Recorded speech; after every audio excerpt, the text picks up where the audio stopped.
কোনো ভেদাভেদ থাকবে না। কারণ ধানের শীষের কর্মীরাও পাথরঘাটায় বসবাস করবেন, আর দাড়িপাল্লার কর্মীরাও পাথরঘাটায় বসবাস করবেন। তাদের আমরা টেরা চোখে দেখতে চাই না।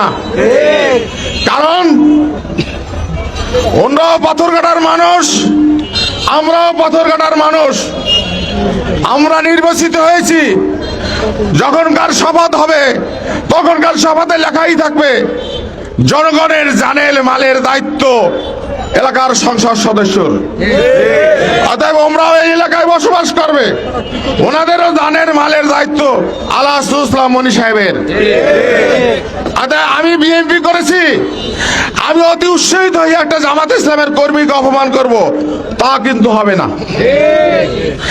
আপনাদের ব্যক্তিগত শত্রুতা থাকতে পারে, আপনাদের জায়গা জমি নিয়ে শত্রুতা থাকতে পারে, আপনাদের পাওনা দাওনা নিয়ে শত্রুতা থাকতে পারে, আপনাদের ব্যবসা বাণিজ্য নিয়ে শত্রুতা থাকতে পারে, সেইটা কিন্তু দলের ভিতরে টানবেন না। যদি তদন্ত করে দেখা যায় ব্যক্তিগত শত্রুতাই দলের ভিতরে আনতে আসেন, সেইটার কিন্তু আপনারা আমাদের কাছে সাপোর্ট পাবেন না। আমি তাই বাংলাদেশ জাতীয়তাবাদী দলকে কর্মীদের বলতে চাই, যখন গাছে ফল হয় মাথা তখন নিচু হয়, যেখানে ফল থাকে না সেখানে মাথা নিচু হয় না। অতএব ওদের গাছে ফল নাই, ওদের মাথা উপরে উঠতেই পারে, আমাদের গাছে ফল হয়েছে, আমাদের মাথা আল্লাহর রহমতে 5টি বছর নিচে থাকবে। আমি আলাসুল ইসলাম মনি সাহেবের পক্ষ থেকে আমি পাবনা পাথরঘাটা বেতাগীর মানুষকে অনুরোধ করব, আমাদের গাছে ফল ধরেছে, এই ফল আমরা 5টি বছর লালন পালন করতে চাই।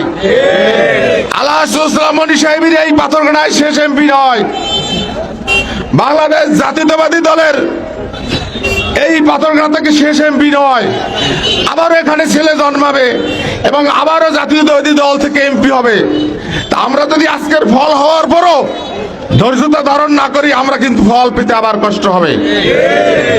যারা 15টি বছর দখল করে দেশ চালিয়েছেন, অত্যাচার করেছেন, স্বৈরাচার করেছেন, গুম করেছেন, খুন করেছেন, আজকের বাংলাদেশে তাদের কবরও হচ্ছে না। গ্রাম্য চৌকিদার থেকে শুরু করে বাইতুল মুকাররমের খতিব সহ দেশ থেকে পালাতে হয়েছে।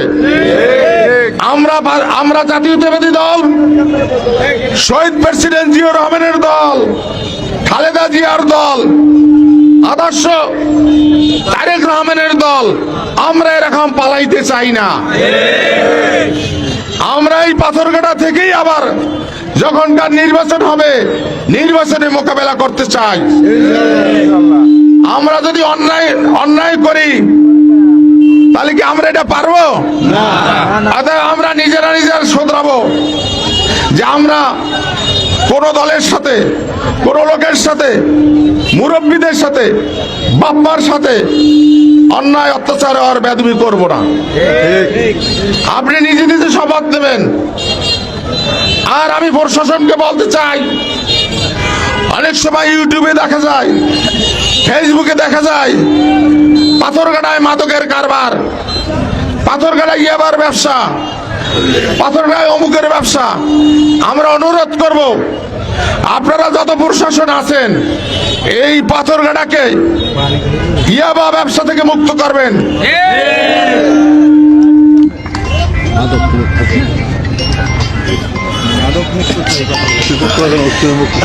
এবং গাঁজা মুক্ত করবেন, ইয়াবা মুক্ত করবেন। আপনারা দেখতে পারেন ইউটিউবে সার্চ নিয়ে, আগের যে এমপি ছিল শওকত হাসানুর রহমান রিমন সাহেব, টুপি ছিল, পাগড়ি ছিল, পাজামা ছিল, পাঞ্জাবি ছিল, কিন্তু এস বাংলার ব্যবসার সাথে জড়িত ছিল। এটা কিন্তু ইউটিউবেও আছে। একজন মেজর বলেছে, 200 সাবেক সেনারা বলেছেন যে কে ইয়াবা ব্যবসার সাথে এবং মাদক ব্যবসার সাথে এবং চোরা কারবারি ব্যবসার সাথে জড়িত আছে। অতএব আমরা মুখে বলবো একটা, কাজে করবো একটা, তা হবে না। আমরা যেটা মুখে বলবো আপনারা সেটা কাজে পরিণত করবেন।